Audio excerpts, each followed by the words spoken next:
On August 20th, 1989, two shotgun blasts shattered the silence of a Beverly Hills mansion. Inside, Jose and Kitty Menendez lay dead, their bodies so destroyed by close-range shotgun wounds that police initially suspected a mob hit. The couple's two sons, Lyle and Erik Menendez, claimed they'd been at the movies, but 6 months later, those same brothers would confess to the brutal murders of their parents. Their defense? Years of horrific sexual abuse that turned them into killers. The question that would divide America: were they cold-blooded murderers chasing a $14 million inheritance, or were they victims who finally fought back against their abusers? This is the true story of the Menendez Brothers murder case that changed how we talk about family violence forever. Jose Menendez was the American dream personified. Born in Cuba, he fled to the United States with nothing and built himself into an entertainment industry executive worth millions.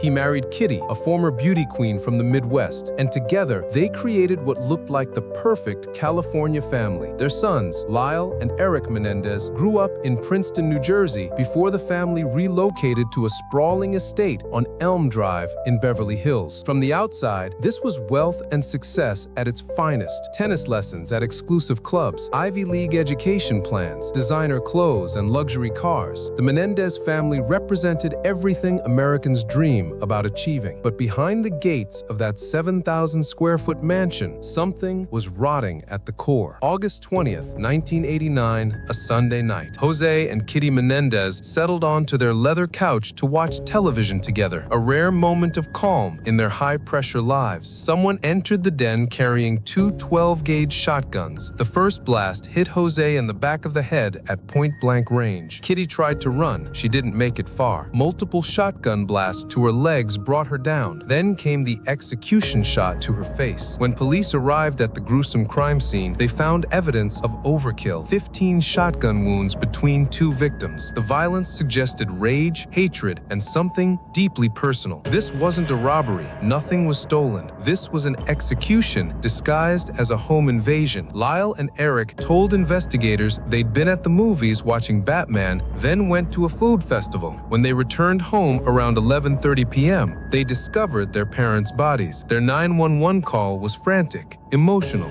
filled with screaming. "Someone killed my parents!" Erik sobbed into the phone. Detectives noticed something odd. The brothers' behavior seemed theatrical, almost rehearsed. But without evidence, police could only watch and wait. In the months following the Beverly Hills murders, Lyle and Erik went on spending sprees that raised eyebrows across Los Angeles. Rolex watches, Porsche cars, a restaurant investment, tennis coaches. They burned through nearly $1 million while claiming to grieve their parents. To outsiders, it looked like two young men celebrating their inheritance rather than mourning their murdered family. The case went cold for months. Police investigated mob connections, business rivals, and potential enemies of Jose Menendez in the cutthroat entertainment industry. The wealthy executive had made enemies climbing the corporate ladder. Maybe someone wanted revenge for a bad business deal. Maybe this was organized crime settling a score. The shotgun execution style fit the profile of professional killers, not family members. But Erik Menendez was breaking under the weight of guilt. He confessed the truth to a psychologist, Dr. Jerome Oziel, during therapy sessions. The brothers had murdered their parents. Dr. Oziel recorded the confession, then made a critical mistake.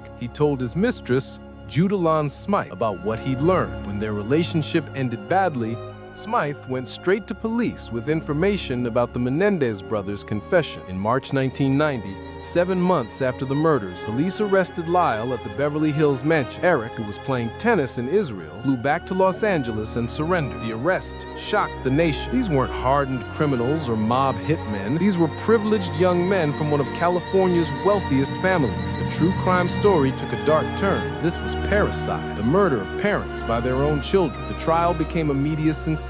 Court TV broadcast every moment live, and the nation watched as prosecutors painted Lyle and Erik as greedy killers who murdered for money. The evidence seemed overwhelming. The spending sprees, the fake alibis, the purchase of shotguns days before the murders. The brothers had planned this execution down to the smallest detail, even driving to San Diego to buy the weapons so they couldn't be traced. Then the defense revealed something that changed everything. The Menendez brothers weren't killers, they were victims. For years, Jose Menendez had sexually abused both sons, starting when Erik was just 6 years old. The abuse was systematic, violent, and involved their mother, Kitty, who knew what was happening and did nothing to stop it. In the weeks before the murders, the brothers claimed they'd confronted their father about the abuse. Jose threatened to kill them if they ever told anyone the family secrets. The courtroom testimony was devastating. Erik described being raped repeatedly by his father throughout his childhood. Lyle testified about Jose's violence and control, about being molested and threatened into silence. Family members came forward with disturbing stories about Jose's temper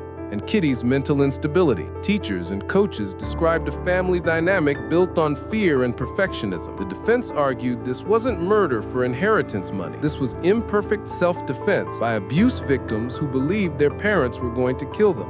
The brothers had reached their breaking point after years of trauma. They grabbed those shotguns not out of greed, but out of terror. When they entered that den on August 20th, they saw their abusers, not their parents. The graphic testimony about sexual abuse divided America. Some believed the brothers completely, viewing them as survivors of horrific child abuse who finally fought back. Others thought it was an elaborate defense strategy designed to avoid murder convictions. The psychological impact of childhood sexual abuse became central to this case. Could years of trauma turn victims into killers? Where's the line between self-defense and cold-blooded murder? The first trial ended in hung juries. Jurors couldn't agree whether this was first-degree murder or manslaughter. The sexual abuse claims had worked, at least partially, but the prosecution came back stronger in the second trial. This time, the judge limited testimony about abuse. The brothers' spending sprees got more attention. The deliberate purchase of shotguns, the fake alibis, the lies to police. In 1996, both brothers were convicted of first-degree murder and sentenced to life in prison without possibility of parole. The American justice system had spoken.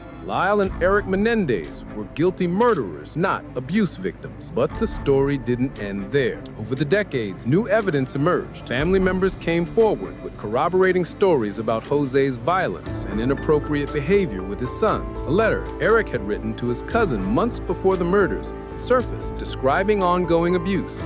The cultural conversation about male sexual abuse survivors shifted dramatically. What once seemed unbelievable, that successful, wealthy fathers could be child predators, became an acknowledged reality. Today, the Menendez brothers remain in prison, but their case continues sparking debate about abuse, trauma, and whether victims can also be perpetrators. True crime documentaries keep revisiting this California murder case because it asks uncomfortable questions about justice and revenge. The Menendez brothers' case forces us to sit in the gray zone where victims and villains blur together. If the abuse was real, and mounting evidence suggests it was, then what was that night in August 1989? Was it murder or survival, revenge or protection? And here's the question that haunts this case. If you'd been abused for years by the people who were supposed to protect you, and you believed they were planning to kill you to keep their secrets buried, what would you have done differently?